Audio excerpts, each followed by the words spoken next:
Hey guys, welcome back to my channel.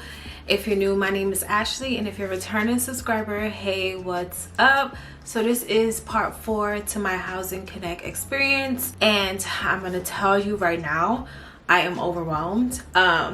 I got a call today. I'm actually working from home today. How amazing is that I'm working from home and she calls me today just to let me know that I have to give her a few more pay stubs. So now I gave her a total of, I think, 5 pay stubs, and she needs the 6th one, which will be next week because I get paid next week.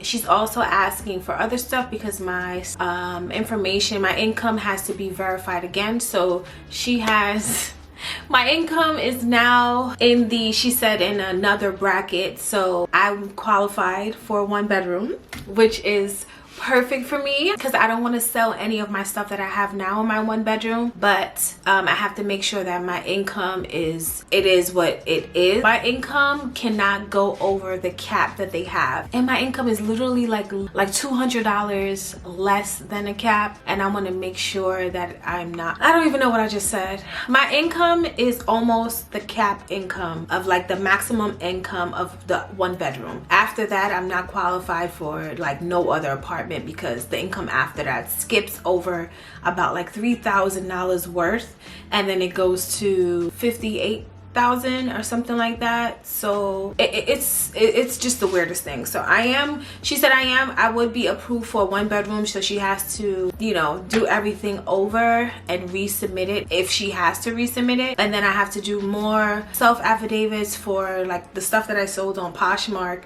and stuff that I sold on Mercari, like my camera or anything like that. So I'm just waiting. I can't sign a lease yet until I know that I am fully approved for my 1-bedroom. I'm like, right now I'm like nervous and I feel so scared. I'm like praying that I am qualified and my income does not go over the bracket by at least like 25 cents, like nothing at all.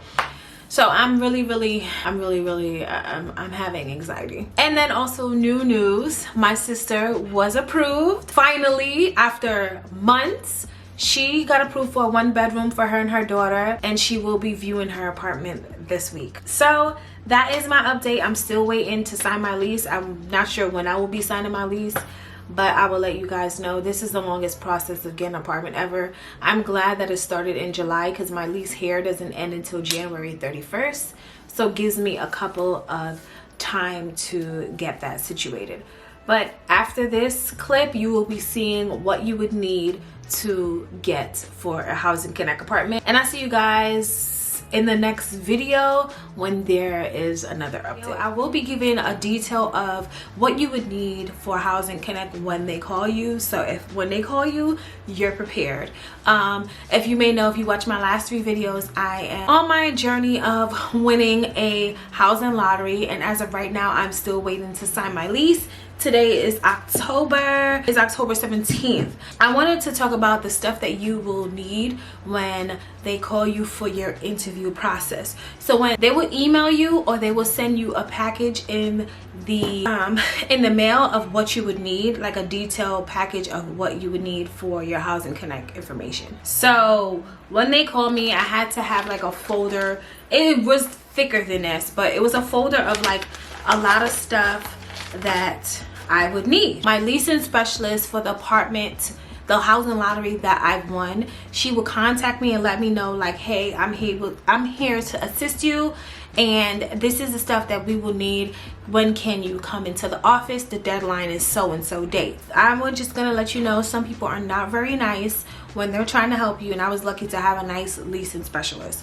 In this moment of getting your documents together, you're probably gonna cry. You're probably gonna be frustrated because sometimes these people are rude. The leasing specialist was very nice, but then her manager was like nasty, but then she started to be nice after a while because she noticed I wasn't feeding into her rudeness. The first thing, they're gonna send you a list, and I'm gonna put it right here, of stuff that you would need. So the first thing they would need is copies of your 6 most recent pay stubs. They need 6 of them so they know that you have a consistent income. Also, they would need a copy of your W-2s from the last year. So if you filed your taxes last year, then they would need that. If you filed, if you don't have your W-2, they will also need a signed copy of your last federal and state returns if you do not have your W-2. So it's either or you can give both. A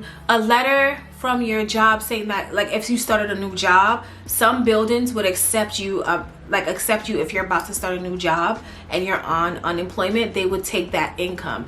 But if you are on unemployment, some buildings will reject you. Like, one of the buildings rejected me last year because I was on unemployment at the beginning of last year. Basically, they said it's not a consistent income, which made no sense, but it's whatever. But some buildings do accept you for unemployment. And then they would also need proof of cash payments. Like, if someone sends you $600, you gotta let them know why they sent you $600 and if what was the $600 used for. And then also they have a section for self-employment, which is a lot of information for self-employment people. And then also the next thing, after the household income, they're gonna need these sources: Social Security. They want your Social Security. They want your rental lease that you currently have, if you have rental lease. If you're receiving a scholarship or grant money, if you're a student, they're going to need that as well,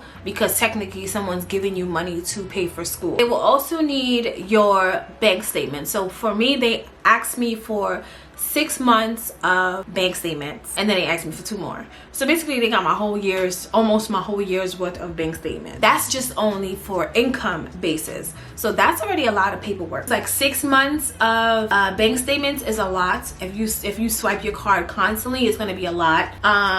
Yeah, so that's just the income part. So current residents, they're going to need your current lease if you rent your own apartment. If you don't have a lease, they need a notarized letter from your landlord saying that you live there. And then if you live with your parents, they also would need that. They would need copies of your most recent electric bill and gas bill that shows it's in your name and that you actually live at that address. They will also need, if you're living with someone else, bring a notarized letter from your housemate along with a copy of their lease and copy of their utilities to show that you are living with them. They would need copies of your birth certificate. It says for all minors, but they asked for mine. I am definitely not a minor. So they asked for my birth certificate as well. I guess they just wanted to make sure that it was me, but they got my social. They are gonna need that. They're also gonna need a copy of your ID, your driver's license, your passport, one of those. If you're getting Section 8, they're going to need the Section 8 voucher information or your city FEPS information as well. Household assets.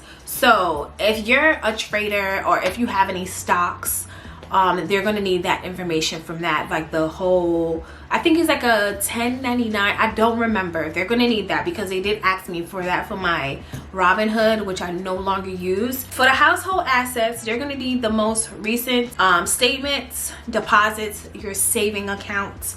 They're going to need your recent investment statements and stock and bonds account, like 401k and stuff like that. They would ask for that information. That's what they're asking for now, because I guess they want to see where your extra money coming from, because some people can deduct from their 401k or 401b if you work in a hospital or private facility. But y'all, it's a lot of information that they're gonna need. They're basically gonna ask for every single thing throughout your whole entire life, and you're gonna feel like, do you need my DNA next? Do you need a liver? Do you need a kidney?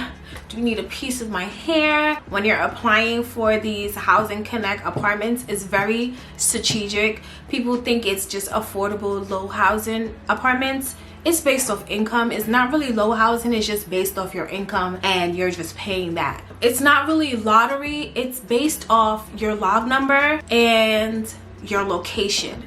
So if I applied for a Housing Connect apartment and it was located in Brooklyn, I will be the last to be chosen because I don't live in that district area of Brooklyn.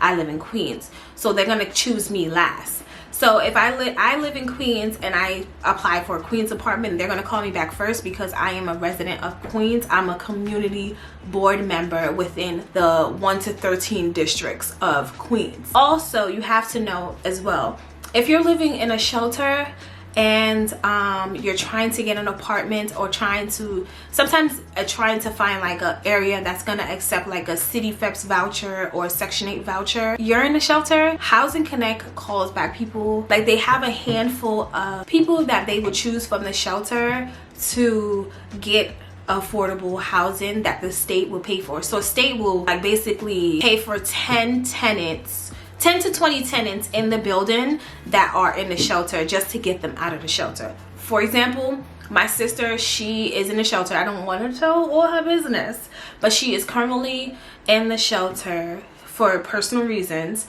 and through HPD they were helping her find affordable housing based on her income, and they came across my building where she was selected for an apartment in my building as well, and which is awesome because now we get to live close to each other. They did already give her an apartment number, but they're still going through the process of approving her. So technically she's still approved, but they just want to verify her income. So even if you're living in a shelter and you feel like you have no hope, Housing Connect will call you back if you are in that district. And once you get selected, make sure you have all your information.